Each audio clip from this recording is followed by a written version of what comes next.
Hello. Hi. Not interrupting anything. It's Colin Baker as the Doctor. He's courageous and daring. The doctor is dangerous! Of course it's dangerous! It'll be blown to pieces at any minute! He possesses a biting, sarcastic wit. I think I'm gonna be sick. And he's a Time Lord, which means he can be anywhere at any one moment. Colin Baker, you were here in Chicago first time in 1984, or perhaps you were here in the 17th century. Many times. I've been here in 3000 BC and the 17th century, and more latterly, yes, in 1984, 5 and 6.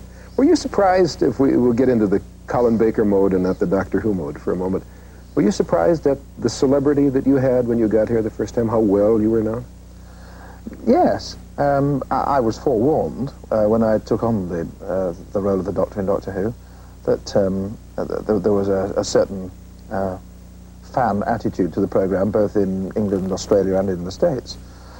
But it didn't occur to me that several thousand people would turn up in a convention centre just for the sake of meeting someone who hadn't actually appeared on their screens at that time. You started watching the program when you were a bit younger, along with everyone else in the United Kingdom. I was 25 years younger, yes. Okay.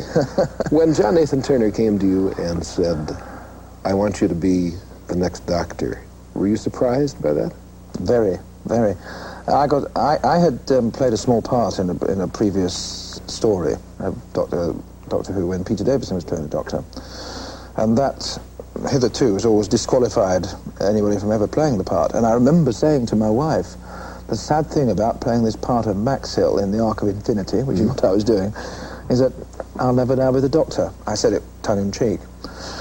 And 2 years later, I got a phone call from John Nathan Turner asking if I'd go and see him. And I assumed he wanted me to. I thought he had some village fate, that he'd run out of all his famous friends and was going to ask me to open it. It was the summer of 1993. You thought he'd ask an infamous friend. Exactly. And when I came in, he said he was thinking of offering me the part of the Doctor. Well, when he asked you, were you daunted by that? Oh, no. Not at all. You considered it a great opportunity. Yes, I suppose I ought to be modest and say I was daunted, but... No, I admire your candor. How did you decide you were going to be different from the five who preceded you? Well, the nice thing about the part is that the mere fact that you've been asked to do it means that the producer has seen something new that he wants you to bring to the Doctor. So it's me he wants to play the Doctor. So I didn't really have to do too much in terms of kind of changing myself, because if he wanted me to be short with black hair, then he'd have cast someone short with black hair to oversimplify it. Like the fellow's doing it now. Like the fellow's doing it. Funny you should mention that, yes. That's not what I was thinking of at the time, though. But I did have certain ideas, like I had an affection for the first Doctor I saw, which was William Hartnell, who was kind of unapproachable. He was spiky. You mean in real life, you mean? Because he was a curmudgeon on the show. Yeah, I didn't know him in real life. No, I mean, in the programme, he was a spiky, angular, sort of inaccessible... Yes. Rather crotchety, and not always, the person you want to be around.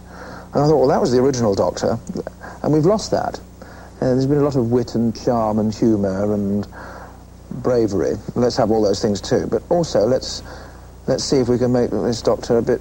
Hang on, I don't think I really like him. Mm-hmm. And they went along with it. They were very brave. The first story that was written, I mean, it was immediately after the regeneration.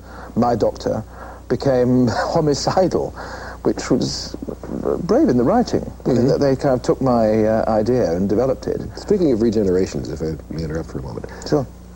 November of 1986, you just finished your second complete season as the Doctor. Seemed to be sailing along, looking forward to being the Doctor in the 24th season. What happened? Michael Grade happened.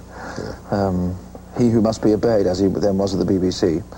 It's a long, complicated story, but to encapsulate it briefly for you, he had been criticising the programme long before he came to the BBC. It was obviously something he personally didn't like. So he came to the BBC as director of programmes and very properly and consistently axed the show. This caused a furore, not only in England but over here as well. And in fact, American fans were offering to pay for the show, to raise the money to pay for it. Such was their anger. So he thought he'd better perhaps reinstate it, but then had to justify the axing of it. So started criticising it, with varying degrees of accuracy. Too violent was one of the criticisms. Not enough humour was another. Let me say this, we do, here at Channel 11, show Doctor Who, if the series were to stop, heaven forfend, it would continue to be on our air as long as it remained available, because we have no compunction about showing repeats, and we keep it going and going. So you're going to have a very long life here at 11. It's a kind of immortality, isn't it? Yes, a very good kind. Who's next? Doctor Who. He'll make you wonder.